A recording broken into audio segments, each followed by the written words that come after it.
বিসমিল্লাহির রহমানির রহিম। আসসালামু আলাইকুম ওয়া রাহমাতুল্লাহি ওয়া বারাকাতুহু। আশা করি আল্লাহর অশেষ রহমতে সকালে ভালো আছেন, ভালো থাকার প্রত্যাশা সব সময় করি। সামনে পবিত্র হজ উপলক্ষে ইতিমধ্যে অনেকেই পবিত্র মক্কা এবং মদিনায় চলে গেছেন। আলহামদুলিল্লাহ, তাদের জন্য দোয়া করছি তারা যেন সবসময় ভালো থাকেন, সুস্থ থাকেন এবং পবিত্র হজ ভালোভাবে পালন করে বাংলাদেশে ফিরে আসতে পারেন। সামনে যাদের ফ্লাইট, যারা খুব শীঘ্রই পবিত্র মক্কা এবং মদিনার উদ্দেশ্যে যাবেন, তাদের জন্য কিছু কথা। ইতিমধ্যে আপনারা আপনাদের সাথে যে লাগেজটি নিয়ে যাবেন সেটি মোটামুটি রেডি করেই ফেলেছেন এবং টিকি নিয়ে যাবেন সেটিও মোটামুটি প্রস্তুত। এখন আপনি যখন বিমানবন্দরে যাবেন, আপনার সে লাগেজটি বিমানবন্দরের কর্তৃপক্ষের কাছে জমা দিবেন। তারা সেই লাগেজটি নিয়ে যাবে মক্কা বা মদিনা, আপনি যেখানে আগে যান সেখানে তারা সে লাগেজটি পৌঁছে দিবে। এবং মক্কা বা মদিনায় যখন পৌঁছে যাবেন, লাগেজটি আপনি কীভাবে পাবেন একটি মনের মধ্যে চিন্তা থাকতে পারে। অনেক সময় দেখা যায় কি প্রত্যেকজনের লাগেজের রং, লাগেজের ধরন প্রায় মিল থাকে, যার কারণে খুঁজে পেতে বা লাগেজটি সংগ্রহ করতে একটু সমস্যা হয়, সময় লেগে যায়।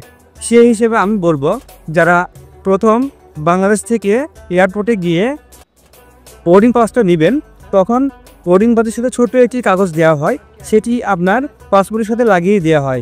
চেক করে নেবেন সেই কাগজটি কি আপনার লাগেজের সাথে আর লেগেছে এবং পাসপোর্টের সাথে সেই ছোটো কাগজটি আছে কি না, দুটো চেক করে নিলে আপনার যদি সুবিধা হবে কি, আপনি যখন মক্কা বা মদিনায় পৌঁছবেন, আপনার লাগেজের সাথে যদি অন্য কারো লাগেজের একই রং বা মিল থাকে, তখন ওই টোকেনটি দেখিয়ে কিন্তু আপনি আপনার লাগেজটি সংগ্রহ করতে পারবেন। আমার ক্ষেত্রে আমি যে সমস্যায় পড়েছিলাম, আমার লাগেজের সাথে আরেকজনের লাগেজটা হুবহু মিলে যায়।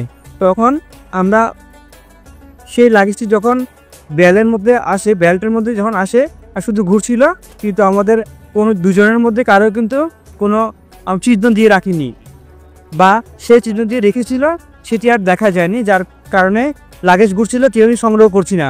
আমি মনে করছি সেটি আমার লাগেজ, আর যার ছিল সে মনে করছে সেটি তার লাগেজ, তাই আমরা কেউ সংগ্রহ করছি না। বেশ কিছুক্ষণ পর আমরা লাগেজ দুটো নিয়ে সে টোকেন দেখিয়ে আবার নিজেদের লাগেজটা বুঝে পেলাম। সেই হিসেবে বাংলাদেশ থেকে যে হাজিরা যাচ্ছেন অধিকাংশ কিন্তু একদম বয়োবৃদ্ধ। সেই হিসেবে তাদের কিন্তু অনেক বেশি কষ্ট হয়। মোয়াল্লেমদের উচিত তাদেরকে একটু দেখা, এবং যে কাফেলা থেকে যাবে সে কাফেলার মোয়াল্লেম যেন সেই টোকেনগুলো সংগ্রহ করে রাখি দেয়। হাজিরা যদি লাগেজ হারিয়ে যান কিংবা লাগেজ খুঁজে না পান, সেই ক্ষেত্রে ঘাবড়ানোর কিছু নেই। আপনারা ভয় না পেয়ে একটু মাথা ঠান্ডা করে পুলিশ কিংবা আপনার যে কাফেলার লোক আছে, যিনি মোয়াল্লাম যাবেন, তার সঙ্গে বিষয়টি শেয়ার করুন। তাকে জানান যে আপনি আপনার লাগেজটা খুঁজে পাচ্ছেন না বা কারোর সাথে আপনার লাগেজটা মিলে গেছে।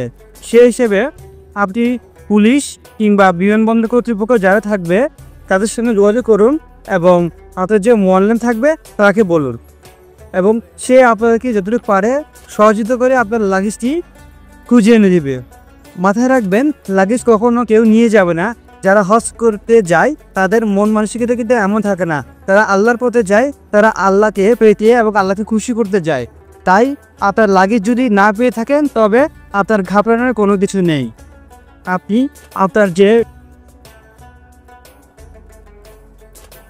আপনি যখন বিমানবন্দরে প্রবেশ করেছেন, তারপর আপনার বোর্ডিং পাস করেছিল, সেই বোর্ডিং পাস নেওয়ার সময় আপনার পাসপোর্টে কিন্তু ছোট্ট একটি টোকন দিয়ে দিয়েছে। হয়তোবা আপনি দেখেননি বা আপনার দেখার ইচ্ছে ছিল না, অথবা মনে ছিল না, বা বুঝতে পারেন না যে এমন একটি টোকন দিয়ে থাকে। আপনি অবশ্যই এখন যদি বিষয়টি জেনে থাকেন, তবে অবশ্যই আপনার পাসপোর্টটি চেক করে দেখবেন। পাসপোর্টের সামনে পিছনে যে কোনো একদিকে আপনার যে টোকনটি থাকে, সেই টোকনটি লাগিয়ে দিয়ে থাকে, যে আপনার পাসপোর্টে আপনাকে যাত্রার পথের যে বোর্ডিং পাসটি দেওয়া হয় সেটি যে দিবে সেই লাগিয়ে দিবে।